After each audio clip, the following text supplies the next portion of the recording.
Welcome to public TV news bulletin లో ముందుగా headlines. BRS 26వ ఆవిర్భావ దినోత్సవ వేడుకల్లో రామగుండం మాజీ ఎమ్మెల్యే కోరుకంటి.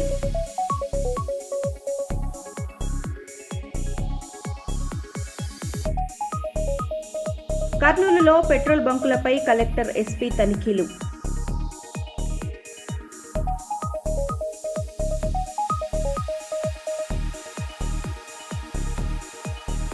ఖానాపురంలో జైళ్ల శాఖ పెట్రోల్ బంక్ ప్రారంభం.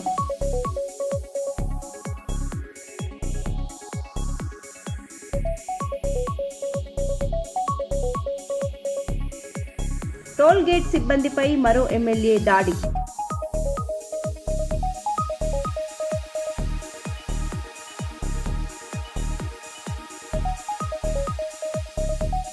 తిరుపతి జిల్లా సచ్చివేడు శ్రీ సిటీలోని ఈప్యాక్ పరిశ్రమలో భారీ అగ్ని ప్రమాదం.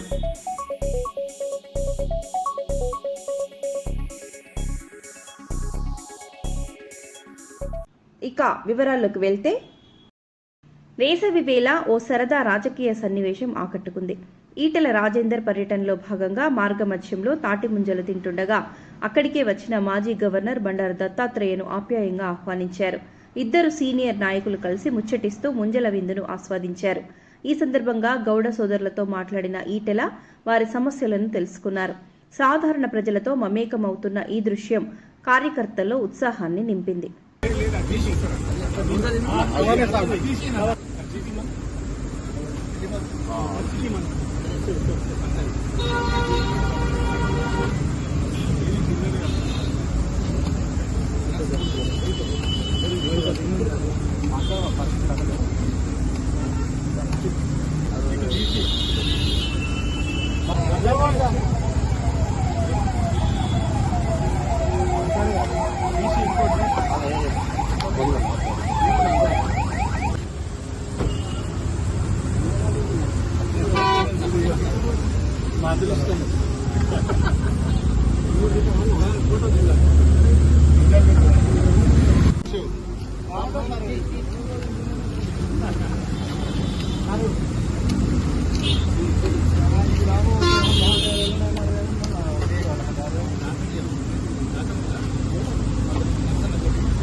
లోహిత గ్రామంలో తెలంగాణ రాష్ట్ర సమితి 25వ ఆవిర్భావ దినోత్సవాన్ని ఘనంగా నిర్వహించారు.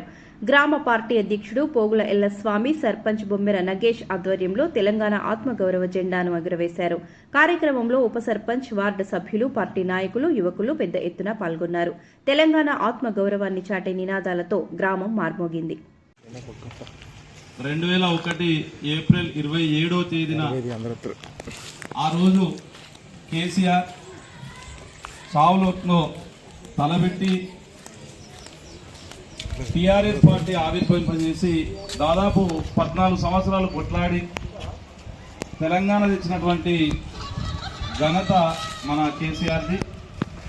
మరి అలాంటి కేసీఆర్ తెలంగాణ ఉత్తనే రాదు, ఒక దానికి పార్టీ ఉండి దాన్ని ముందన రాదనేటువంటి ఆలోచనతోని 2001 ఏప్రిల్ 27వ తేదీన హైదరాబాద్లోని జలదృశ్యం అనేటువంటి ప్లేస్ లో టీఆర్ఎస్ పార్టీని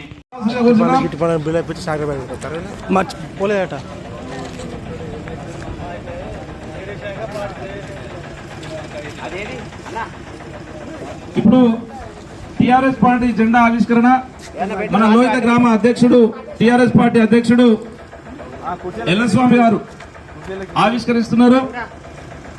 ఎల్లస్వామి గారు టీఆర్ఎస్ పార్టీ ఆలియాస్ బీఆర్ఎస్ పార్టీని ఆవిష్కరిస్తున్నారు. అందరూ ఒక్కసారి జై తెలంగాణ, జై తెలంగాణ, జై తెలంగాణ, జై తెలంగాణ. కేసీఆర్ గారి నాయకత్వం వర్ధిల్లాలి. కేసీఆర్ గారి నాయకత్వం వర్ధిల్లాలి. కేసీఆర్ గారి నాయకత్వం వర్ధిల్లాలి. వర్ధిల్లాలి వర్ధిల్లాలి కేసీఆర్ గారి నాయకత్వం వర్ధిల్లాలి. సిద్దిపేట జిల్లా గజ్వేల్ పట్టణంలోని 19వ వార్డులో భారత రాష్ట్ర సమితి 26వ ఆవిర్భావ దినోత్సవాన్ని ఘనంగా నిర్వహించారు. ఈ సందర్భంగా మున్సిపల్ చైర్మన్ గంగిశెట్టి చందన రవీందర్ జెండా ఆవిష్కరించారు. మాజీ మంత్రి కల్వకుంట్ల చంద్రశేఖరరావు నాయకత్వంలో తెలంగాణ సాధన జరిగిందని 10 ఏళ్ల పాలనలో అభివృద్ధి కార్యక్రమాలు చేపట్టినట్లు తెలిపారు. కార్యక్రమంలో పార్టీ నాయకులు కార్యకర్తలు పాల్గొన్నారు.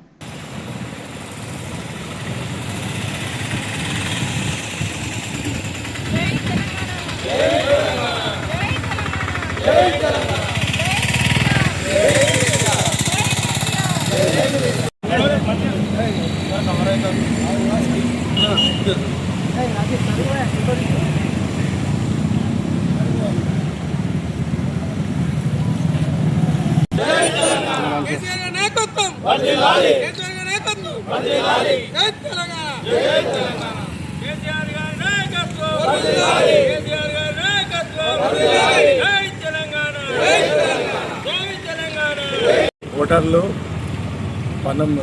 25 సంవత్సరాలు పూర్తయిన సందర్భంగా బీఆర్ఎస్ పార్టీ ఆవిర్భావ దినం. ఆ రోజుల్లో పిచ్చోళ్ళు అంటుండే తెలంగాణ ఇమాజినేషన్ మైండ్లో పెట్టుకొని ఉద్యమాల్లో జరిగిన వాళ్ళకు ఈరోజు ఫలాలేందో అందరికీ అర్థమయ్యేటట్టు కేసీఆర్ గారు 10 సంవత్సరాలు చూపించిన తర్వాత కూడా ఇప్పుడు కూడా నమ్మకాన్ని అనవసరమైన విషయాలకు పోయి చేస్తున్నారు. అది వదిలేసి తెలంగాణ కోసం పాటుపడ్డ వాళ్లకు సహకరించి పార్టీని విజయవంతంగా ముందుగా సాగించాలని నేను కోరుకుంటున్నాను. ఇక్కడికి 19th వార్డ్ జెండా ఆవిష్కరణకు వచ్చిన 19th వార్డ్ ప్రజలందరికీ నమస్కారం. ఈరోజు 27th ఏప్రిల్ మన బీఆర్ఎస్ పార్టీ ఆవిర్భావ సందర్భంగా మీ అందరికీ శుభాకాంక్షలు చెప్తున్నాను. ఈ రోజుకి మనం 25 ఏళ్ళు కంప్లీట్ చేసుకున్నాము పార్టీ స్థాపించి. మీరందరి సహకారాలతోనే ఇంత ముందుకు వెళ్ళడం జరిగింది. మనము ఈ బీఆర్ఎస్ పార్టీ వచ్చిన తర్వాత మన ఉద్యమ నాయకులు కేసీఆర్ గారు మన కోసమని ఉద్యమం చేసి 14 ఏళ్ళు ఉద్యమం చేసి 9 రోజులు ఉపవాసంతో దీక్ష చేసి మనకి ప్రత్యేక తెలంగాణ రాష్ట్రాన్ని సాధించి 10 ఏళ్ళ పాలనలో మనకి ఎన్నో సంక్షేమ పథకాలు కానీ మన ఎడ్యుకేషన్, హెల్త్, ఇంకా డెవలప్మెంట్ ఎంతో ముందుకు వెళ్ళాం మనము. ఇలాగే మనకి ఎన్నో సంక్షేమ పథకాలు ఇచ్చే ఏదన్నా పార్టీ ఏదన్నా ఉంది అంటే మనకి బీఆర్ఎస్ పార్టీయే. అన్ని విధాలుగా మనకి టైం టు టైం ఒక క్రమశిక్షణతో ఒక డిసిప్లైన్తో పనిచేసే పార్టీ ఏదన్నా ఉంది అంటే అది ఖచ్చితంగా బీఆర్ఎస్ పార్టీ అనే చెప్పుకోవాలి. ఇలాగే మీ ప్రజలందరూ ఆశీస్సులతో మళ్ళీ రాబోయే రోజులలో భారీ మెజారిటీతో మన కేసీఆర్ గారిని గెలిపించాలని కోరుకుంటూ నా 19th వార్డ్ ప్రజలందరూ ఇక్కడికి వచ్చి ఈ ఉత్సవాన్ని విజయవంతం చేసినందుకు చాలా ధన్యవాదాలు. Thank you. పెద్దపల్లి జిల్లా కలెక్టర్ కోయ శ్రీహర్ష సుల్తానాబాద్ మండలంలోని సుగ్లాంపల్లి PACS కేంద్రాన్ని ఆకస్మికంగా తనిఖీ చేశారు. రైతుల నుంచి ధాన్యం కొనుగోలు పారదర్శకంగా వేగవంతంగా జరగాలని అధికారులకు సూచించారు. ఈ సందర్శనలో DA శ్రీకాంత్, సంబంధిత అధికారులు, సిబ్బంది తదితరులు పాల్గొన్నారు.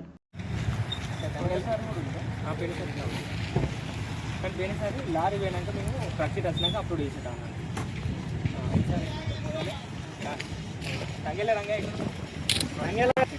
ఇట్రా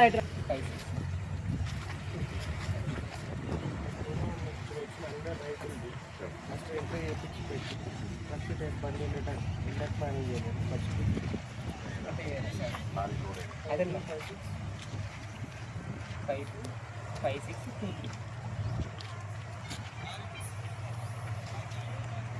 మొత్తం మనం మన డీటెయిల్స్ ఎంట్రీ మొత్తం మనం ఫస్ట్ ఎంట్రీ చేసుకొని ట్రక్ లోడ్ ఆపలేము. అది ఇక్కడ నుంచి లారీ పోతుంది సార్. ఒకవేళ మనం కాంట స్టార్ట్ అయ్యచ్చు అనుకో అక్కడ మిల్లి దగ్గర పచ్చి తీయదు మన ఇక్కడ 5,000 మొత్తం కూడా కొట్టి పెట్టాము అప్లోడ్ చేస్తాం.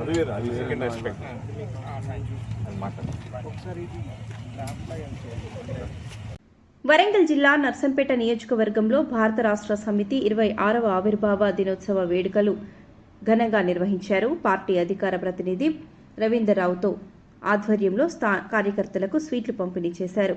ఈ సందర్భంగా పార్టీ మళ్లీ అధికారంలోకి రావాలని, ప్రభుత్వ లోపాలపై సమిష్టిగా పోరాడాలని ఆయన పిలుపునిచ్చారు. కార్యక్రమంలో పార్టీ శ్రేణులు పెద్ద సంఖ్యలో పాల్గొన్నారు.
గోదావరి ఖని పట్టణంలోని రామగుండం ఎరువుల కర్మాగారంలో ఉద్యోగాలకు ఇస్తామన్న దళార్ల విషయంలో బాధితులకు న్యాయం చేయాలని బీఆర్ఎస్ పార్టీ రాష్ట్ర నాయకులు వ్యాళ్ల హరీష్ రెడ్డి డిమాండ్ చేశారు.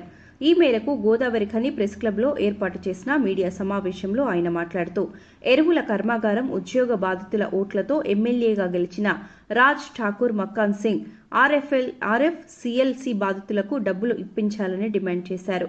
దళారులను జైలుకు పంపించి బాధితులకు డబ్బులు ఇస్తానన్న మాట నిలబెట్టుకోవాలని డిమాండ్ చేశారు.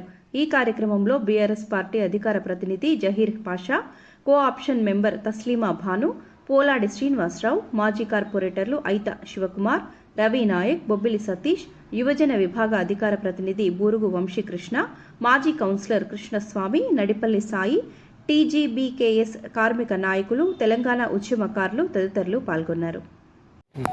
మీడియా మిత్రులకు నమస్కారం. ఈరోజు ఈ పత్రికా సమావేశం ఏర్పాటు చేయడానికి గల ప్రధాన కారణం ఏంటంటే ఎమ్మెల్యే రాజ్ ఠాకూర్ మక్కాన్ సింగ్ గారు ఎన్నికల ముందు ఈ ప్రాంత ప్రజలకు, ఈ రామగుండం నియోజకవర్గ ప్రజలకు ఒక ప్రధానమైనటువంటి హామీని ఇచ్చి మర్చిపోయింది. ఆ హామీ ఏందయ్యా అంటే ఆర్ఎఫ్సిఎల్ అనే ఒక సంస్థలో ఉద్యోగాలు పెట్టడానికి అప్పుడున్నటువంటి దళారులు కొందరు కోట్ల రూపాయలు కాజేసి వాళ్ళకి ఉద్యోగాలు ఇవ్వకుండా, ఆ డబ్బుల్ని కూడా వాపసు ఇవ్వకుండా నానా రకాల నరకం చూపించినందుకు ఈయన ఎన్నికల ముందు ఒక హామీ ఇచ్చాడు. ఈయన ఏమన్నాడంటే, నేను ఎన్నికైతే ఎమ్మెల్యే అయితే వచ్చిన మొదటి నెలలోనే ఆ దళారులు ఎవరైతే ఉన్నారో, పైసలు తీసుకొని మోసం చేసిన వాళ్ళు ఉన్నారో ఆ దళారులందరినీ కూడా జైలుకు పంపిస్తా, ఆ డబ్బు అంతా కూడా రికవరీ చేసి మీ చేతిలోకి ఇస్తాను అని చెప్పిండు. ఇప్పుడు నెల అయిపోయింది, ఏడాది అయిపోయింది, 2.5 ఏళ్ళు కావస్తుంది ఇలా కాంగ్రెస్ పార్టీ అధికారంలోకి వచ్చి. మరి ఇయాల్టి దాకా ఒక్క వ్యక్తిని కూడా, ఆ దళారులలో ఉన్నటువంటి వ్యక్తి, ఆ బాధ్యులైనటువంటి ఒక్క వ్యక్తిని కూడా ఇప్పటిదాకా జైలుకు పంపినటువంటి బాబాన పోలేదు. ఏం చేస్తున్నాడు ఈయన? ఇయాల్టి దాకా ఒక్కరిని కూడా జైలుకు పంపలేదు. రెండోది ఏంటంటే, ఒక 15 రోజుల క్రితం అనుకుంటా ఇదే చైర్లో కూర్చొని దళారి అని పిలువబడే ఒక వ్యక్తి, మోహన్ గౌడ్ అనే ఒక వ్యక్తి ఇక్కడ ప్రెస్ మీట్ పెట్టిండు. నాకు సంబంధం లేదు దీంట్లో, నాకు వచ్చిన డబ్బులన్నీ కూడా నేను పైన ఉన్నటువంటి వ్యక్తులకు అందజేసిన. ఆ పైన ఉన్నటువంటి వ్యక్తులు ఇక్కడ స్థానికంగా గోదావరి నది ఉన్నటువంటి ఒక 18 ఎకరాల ల్యాండ్ తీసుకున్నారు ఆ డబ్బులతోనని చెప్పిండు. ఆ డబ్బులు తీసుకున్నటువంటి కొన్నటువంటి ల్యాండ్ ఇవాళ వాళ్ళు లేఅవుట్ చేయడానికి ఇదే కమిషనరేట్లో మున్సిపల్ కమిషనరేట్లో అప్లై చేస్తే పర్మిషన్లు డీటీసీపీ లేఅవుట్కి పర్మిషన్లు కూడా ఇచ్చిన విషయం తెలిసింది. అంటే వ్యవస్థ ఎటుపోతుంది, నువ్వు ఇచ్చినటువంటి హామీ ఎడమైంది, ఆ డబ్బులు రికవర్ చేయకపోగా ఆ డబ్బులతో ఉన్నటువంటి భూమికే నువ్వు ఇలా లేఅవుట్కి పర్మిషన్ ఇస్తావా? అరే ఇంత సిగ్గులేంతనమా? నీ ప్రభుత్వంలో నీ అధికారంలో ఉన్నటువంటి ప్రతి ఒక్క మంత్రి అయినా ముఖ్యమంత్రి గారితో సహా భూముల దంద వేయడానికి ఇలా బరితెగించారు మీరు. ఇలా ఇక్కడ గోదావరి కనిలో ఉన్నటువంటి ఆ 18 ఎకరాలకి డీటీసీపీ లేఅవుట్ మీరు ఎందుకు ఇచ్చిర్రు? అది ప్రధానటువంటి మా క్వశ్చన్. రెండవది, ఖచ్చితంగా అదేమంత ఈజీగా ఆషామాషి వ్యవహారం కాదు, మేము దాన్ని వదిలిపెట్టాం. ఎందుకంటే ఇంకా 55% రికవరీ చేసి డబ్బులు అందియాలి. దాదాపు 2-3 ఇలా దురదృష్టవశాత్తు వాళ్ళు కష్టాలు ఎక్కువ అయ్యి చనిపోయారు. ఇలా డబ్బులు పెట్టిన వాళ్ళు కూడా వీళ్ళందరూ కూడా పాపము చాలా అంటే చాలా పేద తరగతి వ్యక్తులు. వీళ్ళంతా వాళ్ళ ఇళ్లలో ఉన్నటువంటి వాళ్ళ భూములు కానివ్వండి, లేకపోతే ఆఖరికి తల్లుల మెడలో ఉన్నటువంటి పుస్తెల తాళ్ళు కూడా అమ్ముకొని వాళ్ళు ఇలా ఉద్యోగాల కోసం డబ్బులు పెట్టారు. గంత పాపాత్మక సొమ్ము మీరు ఎందుకు రికవరీ చేస్తలేరు, ఎందుకు ఇస్తలేరు?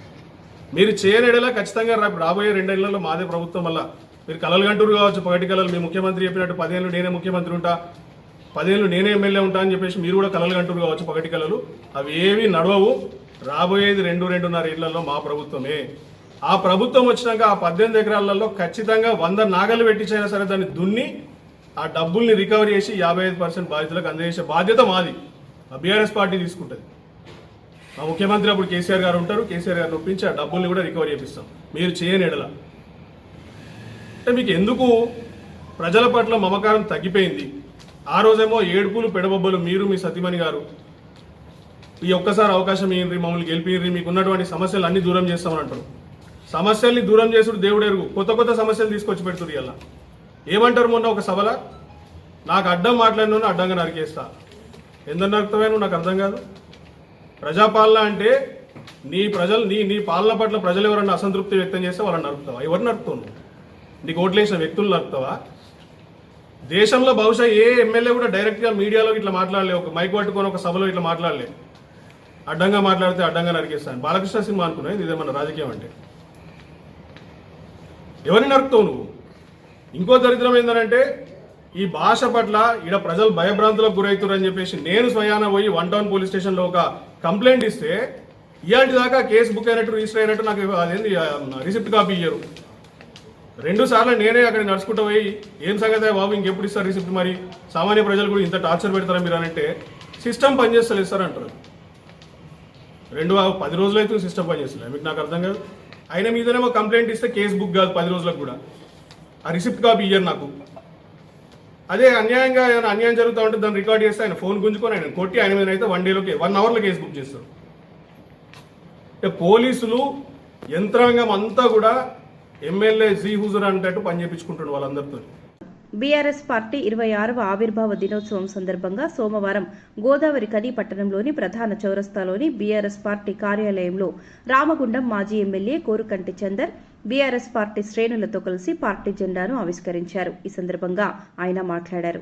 ఈ కార్యక్రమంలో బీఆర్ఎస్ కార్పొరేటర్ మేకల సమ్మయ్య, నాయకులు నడిపెల్లి మురళీధర్రావు, మారుతి, నీరటి శ్రీనివాస్, సట్టు శ్రీనివాస్, కోడి రామకృష్ణ, చింటూ, దండే రవి, బుర్రి వెంకటేష్, కోరి ఓదేలు, పాలడుగుల కనకరాజు, ఆవునూరి వెంకటేష్, కర్రావుల రామరాజు తదితరులు పాల్గొన్నారు.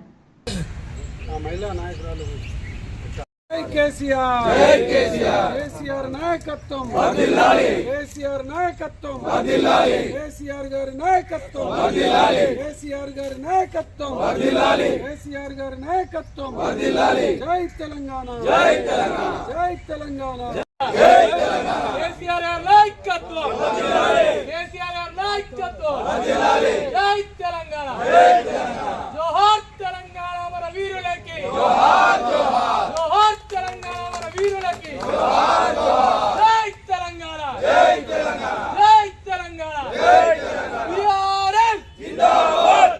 ఆకాంక్ష తెలంగాణ రాష్ట్రం శూన్యం నుండి సునామీ దశగా ఈ యొక్క బీఆర్ఎస్ పార్టీని త్యాగాల పునాదుల మీద ఏర్పాటు చేసినటువంటి ఉద్యమ నాయకుడు కేసీఆర్ గారు 25 ఏళ్ల ప్రస్థానంలోకి 26వ అడిలోకి అడిగెడుతున్నటువంటి ఈ యొక్క శుభ సందర్భంగా తెలంగాణ రాష్ట్రంలో ఉన్నటువంటి యావత్తు ప్రజానికమంతా కూడా ఆనాడు ఆకలి కేకల నుండి కల్లడిల్లినటువంటి తెలంగాణ ఒకనాడు ఇలా అన్నపూర్ణగా మార్చినటువంటి మహానాయకుడు కేసీఆర్ గారని చెప్పేసి పొగుడుతున్నటువంటి ఈ యొక్క సందర్భంలో మళ్ళీ మాకు కేసీఆర్ గారి పాలన కావాలని కోరుకుంటున్నటువంటి ఈ యొక్క సందర్భంగా బీఆర్ఎస్ పార్టీ ఈరోజు ఆవిర్భావ దినోత్సవ వేడుకలను రామగుండం నియోజకవర్గంలో ఘనంగా ప్రతి పల్లెలో ప్రతి పట్టణంలో ఉన్నటువంటి ప్రతి డివిజన్లో ఘనంగా నిర్వహించుకుంటున్నటువంటి సందర్భంగా బీఆర్ఎస్ పార్టీ కార్యాలయంలో ఇలా జెండా ఆవిష్కరణ జరుగుతూ ఉన్నది. ఈ సందర్భంగా తెలంగాణ రాష్ట్రంలో ఉన్నటువంటి రామగుండం నియోజకవర్గంలో ఉన్నటువంటి ప్రజలందరికీ కూడా మేము ఒక్కటే పిలిపిస్తూ ఉన్నాం. ఆనాడు తెలంగాణ ఉద్యమంలో సకల జనులందరం కూడా ఒక్కటైనాం. ఈ తెలంగాణ రాష్ట్రం కావాలని పోరాటం చేసినాం. ఇలా తెలంగాణ రాష్ట్రం వచ్చిన తర్వాత మన అస్తిత్వానికే ఇలా మనకున్నటువంటి వనరులు దోపిడీ జరుగుతూ ఉన్నాయి. మళ్ళీ దొంగల పాలైంది ఈ తెలంగాణ రాష్ట్రం. అందుకే కేసీఆర్ నాయకత్వంలో మాత్రమే ఇది తెలంగాణ శ్రీరామ రక్ష. కాబట్టి తెలంగాణ రాష్ట్రాన్ని మళ్ళీ కేసీఆర్ గారు ముఖ్యమంత్రిగా చేసి వారి పాలన చేసేటువంటి విధంగా మనమందరం కూడా కంకణబద్దులై ముందుకు నడుస్తామని సందర్భంగా పిలుపునిస్తా ఉన్నాం. జై తెలంగాణ. తెలంగాణ రాష్ట్ర సాధన స్ఫూర్తితో సింగరేణి పరిశ్రమను కాపాడుకుందామని TBGKS working president Madasu Ramamurthy పిలుపునిచ్చారు. సోమవారం స్థానిక గోదావరి ఖని టీబీజీకేఎస్కే కేంద్ర కార్యాలయంలో బీఆర్ఎస్ 26వ ఆవిర్భావ దినోత్సవం సందర్భంగా ఆయన బీఆర్ఎస్ పార్టీ జెండా ఎగురవేశారు. అనంతరం వారు మాట్లాడారు. ఈ కార్యక్రమంలో టీబీజీకేఎస్ రాష్ట్ర సీనియర్ ఉపాధ్యక్షుడు నూనె కొమరయ్య, ఆర్జీవన్ వైస్ ప్రెసిడెంట్ వడ్డేపల్లి శంకర్, కేంద్ర కమిటీ నాయకులు చల్లా రవీందర్ రెడ్డి, పోలాడి శ్రీనివాసరావు, ఎండి ఘని, సురేందర్, కళాధర్ రెడ్డి, ఏ గోపి, రోడ్డ సంపత్, పులిపాక శంకర్, మురళీకృష్ణ, నూతి రాజ్ కుమార్, గుండు శ్రావణ్, నాగేశ్వరరావు తదితరులు పాల్గొన్నారు. 4 కోట్ల ప్రజల ఆకాంక్షకు అనుగుణంగా ఇవాళ సీమాంధ్ర రాజకీయ పెత్తందారితనానికి వ్యతిరేకంగా తన ప్రాణాలను లెక్క చేయకుండా పోరాడి తెలంగాణ రాష్ట్ర కళను నెరవేర్చినటువంటి పార్టీ టీఆర్ఎస్ పార్టీ. ఆ పార్టీ 26వ ఆవిర్భావ దినోత్సవం సందర్భంగా తెలంగాణ బొగ్గని కార్మిక సంఘం కేంద్ర కార్యాలయంలో ఇవాళ జెండా ఆవిష్కరణ చేయడం జరిగింది.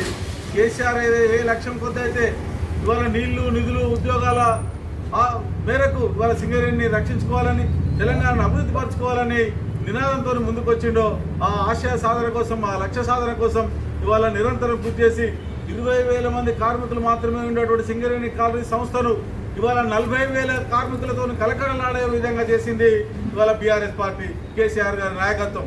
అటువంటి సింగరేణి సంస్థను పొందబెట్టడానికి ఇవాళ రేవంత్ రెడ్డి, ఇవాళ చంద్రబాబు నాయుడు శిష్యుడు ఇవాళ కాంగ్రెస్ పార్టీ ముసుగులో ఇవాళ ఈ రాష్ట్రాన్ని ముఖ్యమంత్రిగా ఉండి ఇవాళ సింగరేణి సంస్థను దెబ్బతీయడానికి ఇవాళ కార్మికులకు కారుణ్య నియామకాలను రద్దు చేసి ఇవాళ తెలంగాణ ప్రజలకు ఉపాధి అవకాశాలు లేకుండా చేస్తున్నారు. దీనికి వ్యతిరేకంగా అవిశ్రాంతంగా టీబీజీకేఎస్ పోరాడుతుంది. సింగరేణి కార్మికులకు వారసత్వ ఉద్యోగాలు ఇచ్చేంత వరకు కొట్లాడి ఇవాళ ఈ సింగరేణి సంస్థను కాపాడుకుంటుంది. కొత్త బొగ్గు గనులు ఇచ్చేంత వరకు ఇవాళ రాష్ట్ర ప్రభుత్వం 58,000 కోట్ల రూపాయల బకాయి ఉన్నది సింగరేణి సంస్థకు. ఆ బకాయిలను తక్షణమే విడుదల చేసి సింగరేణి పరిశ్రమను ఆదుకోవాలని, అందుకోసం ప్రతి గులాబీ సైనికుడు ఈ రాష్ట్ర ప్రభుత్వం పైన, రేవంత్ రెడ్డి నిరంకుశ పాలన పైన, కోల్బెల్ట్ ఎమ్మెల్యేల దుర్మార్గం పైన పోరాటానికి సర్వదా సిద్ధంగా ఉన్నారు. ఆ వెలుగులో ఇవాళ ఈ ఆవిర్భావ దినోత్సవం సందర్భంగా టీబీజీకే ప్రజలబడుతుంది. సింగరేణి సంస్థను కాపాడుకుంటామని, సింగరేణి కార్మికుల సంరక్షణ కోసం, ఇవాళ డిపెండెంట్ ఉద్యోగాల కోసం, మెడికల్ బోర్డు నిర్వహణ కోసం టీబీజీకేఎస్ పోరాడుతున్నారని ఈ ఆవిర్భావ దినోత్సవ సంఘం మరోసారి దీక్ష తీసుకుంటున్నది. జై తెలంగాణ, జై తెలంగాణ, తెలంగాణ మన వీరులకు, తెలంగాణ మన వీరులకు. మెడికల్ బోర్డును, మెడికల్ బోర్డును, మెడికల్ బోర్డును, సింగరేణి సంస్థను, సింగరేణి సంస్థను, సింగరేణి బకాయిలను, సింగరేణి బకాయిలను. జై తెలంగాణ, జై టీబీజీకేఎస్. మరో బులెటిన్లో మళ్ళీ కలుద్దాం. Stay tune.